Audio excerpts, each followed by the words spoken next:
Hi, good morning, Genco aspirants. Today we discussing now water technology question, last previous 2017 question. ఈ question నుంచి అంటే ఇక్కడ ఉన్నటువంటి దాంట్లో 2 మార్కులు రావడం జరిగింది. ప్లీజ్ లైక్ చేయండి, సబ్స్క్రైబ్ చేయండి, షేర్ చేయండి. ఓకేనా? Now year water technology 2017 previous question answers.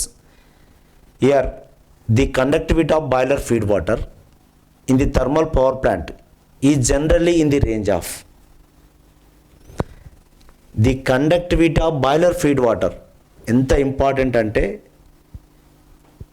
Power ప్లాంట్లో ఉండేది రెండే ఇంపార్టెంట్. ఒకటి coal, okay 50% coal. Next water is important. Water feed water అంటే ఇచ్చే water. The conductivity of boiler feed water, the conductivity boiler feed water in the thermal power plant is generally in the range. ఎంత range ఉండాలి దానికి?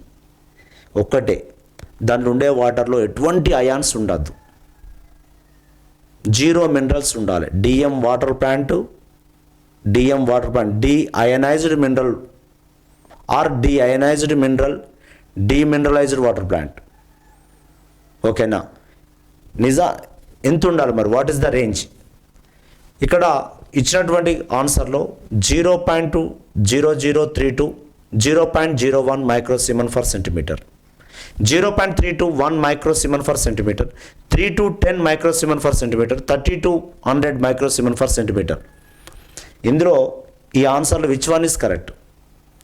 The correct aspirant దానికి correct prepare అయినట్లయితే జెంకోకు ఇక్కడ 30 to 100 microsiemen for సెంటీమీటర్ను 80% తీసుకోడు వాడు. ఎందుకంటే బికాస్ అంత ఉన్నట్లయితే వాటరు అయాన్స్ ఉంది వాటర్లో, అది మినరల్ వాటర్ అవుతుంది. మినరల్ వాటర్ అన్నట్టు అది 100% మినరల్ వాటరే. 3 to 10 ఉన్న మినరల్ వాటర్ అది. Its leads to corrosion of the boiler and turbine and plant efficiencies decrease. So ఈ 2 ఆన్సర్లు కావు. మనం తెచ్చేటువంటి వాటర్ డీమినరలైజ్డ్ వాటర్ ప్లాంట్ అయి ఉండాలి, డీమినరల్ వాటర్ అయి ఉండాలి. అది ఇన్సులేటర్గా యాక్ట్ చేస్తుంది. ఇన్సులేటర్గా యాక్ట్ చేస్తుంది అంటే now here 0.321 microsiemen per centimetre is answer. Now here feed water, a system of water softeners and ion exchange demineralizes, produces water so pure, not pure, so pure that it coincidentally becomes an electrically insulator with the conductivity in the range of 0.3 to 1 microsiemen per centimetre. Here water ప్లాంట్లో ఉండేటువంటిది Rankine cycle. అది Rankine cycle. DM water plant to water బాయిలర్కి వెళ్ళే water నా 0.3 to 1 microsiemen per centimetre ఉండాలి. నా next అక్కడ నుంచి స్టీమ్ టర్బైన్కి వెళ్తుంది.